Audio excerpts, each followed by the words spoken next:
কখনো প্ল্যান ছিল না এটাকে ক্যারিয়ার হিসেবে নেওয়ার, বিকজ আমাদের দেশে কন্টেন্ট ক্রিয়েটারদের অপরচুনিটিস অনেক কম ইন্ডিয়ার তুলনায়, পাশাপাশি দেশের তুলনায়। বাট এখন টাইমটা চেঞ্জ হচ্ছে, সময় চেঞ্জ হচ্ছে, অপরচুনিটিস বাড়ছে। অ্যান্ড আমি কাজ করছি, বেশি দিন হবে না, 3.5 বছর 4 বছরের মতো হবে। অ্যান্ড আমি ভালোই কামাচ্ছি, ভালোই ইনকাম করছি। আমার পড়াশোনার খরচ, আমার লাইফস্টাইল সব আমি নিজেই মেনটেন করি। সো বুঝতেই পারছেন যে ক্যারিয়ার ওয়াইজ ভালোই যাচ্ছে। অ্যান্ড অনেস্টলি টিকটকের জন্যই, কিন্তু টিকটকের যে মানে এই প্ল্যাটফর্মটাকে সব অনেক নেগেটিভলি দেখে, বাট এখান থেকে আমি যে এক্সপোজার বা অডিয়েন্সটা পেয়েছি এটার জন্যই আমাকে আসলে এত মানুষ অ্যাপ্রোচ করে। অবশ্যই মানসম্মত কন্টেন্ট দিতে পারছে, বাট সমস্যা হচ্ছে আমাদের অডিয়েন্সের মানসম্মত কন্টেন্ট খুব একটা ভালো লাগে না। আমাদের দেশের অডিয়েন্সের বেশিরভাগ হচ্ছে যেটা আমাকে বলি ক্রিঞ্জ কন্টেন্ট, এগুলো বেশি ভালো লাগে বা কন্ট্রোভার্সিয়াল জিনিস বেশি ভালো লাগে। এর জন্য দেখা যায় যে কন্টেন্ট ক্রিয়েটারদের তো ওরকম জিনিস বানাতে হয়। এই যে আমি এখানেই বলছি, আপনি যদি জাস্ট টিকটক নিয়েও আমরা যদি শুধু টিকটক নিয়েও কথা বলি, দেখবেন যে একই প্ল্যাটফর্মে 2 ধরনের আইডি থাকে। একটা হচ্ছে যারা খুব সুন্দর কন্টেন্ট বানায়, গুছানো গাছানো কন্টেন্ট বানায়, আর আরেকটা দেখবেন যে এরকম যেটা আমি বলছি ক্রিঞ্জ কন্টেন্ট বানায়।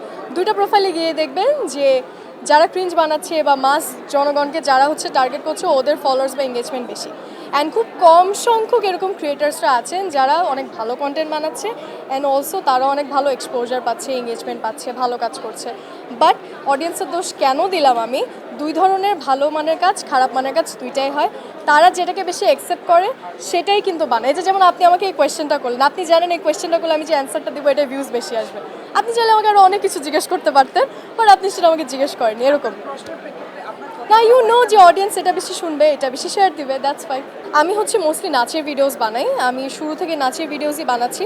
মাঝে মাঝে আমি লাইফস্টাইল কন্টেন্ট বানাই, বাট আমি যেহেতু একজন নৃত্যশিল্পী, আমি পড়াশোনা করছিও নাচের উপর।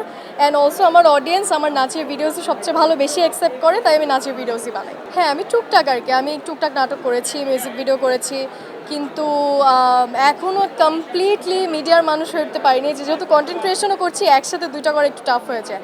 আর মিডিয়ার জার্নি, কন্টেন্ট ক্রিয়েশনের জার্নি দুটো একদম ডিফারেন্ট, তো দুইটা ডিফারেন্ট ফিল্ড, তো দুইটা একসাথে তাল মেলানো একটু কষ্টকর হয়ে যায়। মানে হ্যাঁ, কিছু কাজ করেছি, আর আরও ভালো ভালো কাজ করার ইচ্ছা আছে, অ্যাক্টিং করার ইচ্ছা আছে। সো দেখা যাক। RTV কাজটা আপনারা জেনে অবাক হবেন যে আমাকে ওনারা এক্সপ্লোর করেছে আমার ইউটিউব চ্যানেল থেকে। আমি ইউটিউবে ব্লগিং করতাম, অ্যান্ড কিছু কিছু ওই যে এরকম প্রশ্নোত্তরের মতো আমি কিছু ভিডিওস বানিয়েছি, ওখান থেকে ওনারা আমাকে পেয়েছেন। তারপর আমার অডিশন হলো, তারপরে RTV হয়েছে। সোশ্যাল মিডিয়ায় আমাকে সবচেয়ে বেশি হেল্প করেছে। হ্যাঁ, আমার এক্সপেকটেশনের তুলনায় এখানে মানুষ অনেক বেশি, আই থট আরও কম মানুষ হবে, but it's nice to see everyone একসাথে। সবাই এখানে কেনাকাটা করছে, জিনিস দেখছে। তো রাইট নাও আমি আছি হারলানের প্যাভিলিয়নে, অ্যান্ড সোফার হারলানের প্যাভিলিয়নটাই জাস্ট এক্সপ্লোর করা হয়েছে, আর কোনো প্যাভিলিয়ন এখনও ঘুরে দেখা হয়নি। সো প্ল্যান করছি অনেক মেকআপ প্রোডাক্টস, স্কিন প্রোডাক্টস কিনবো। হ্যাঁ, হারলেনের কুশন ম্যাট লিপস্টিকগুলো আমার ইউজ করা হয়েছে। এমনি তো ওদের প্রোডাক্টস আমার কাছে খুবই হাই এন্ড কোয়ালিটি প্রোডাক্ট লাগে। আজকেও কিছু কিনবো, দেখি কি কি কেনা যায়। এলো খবরের কাগজ, নিখাত, নির্ভীক, নিরপেক্ষ।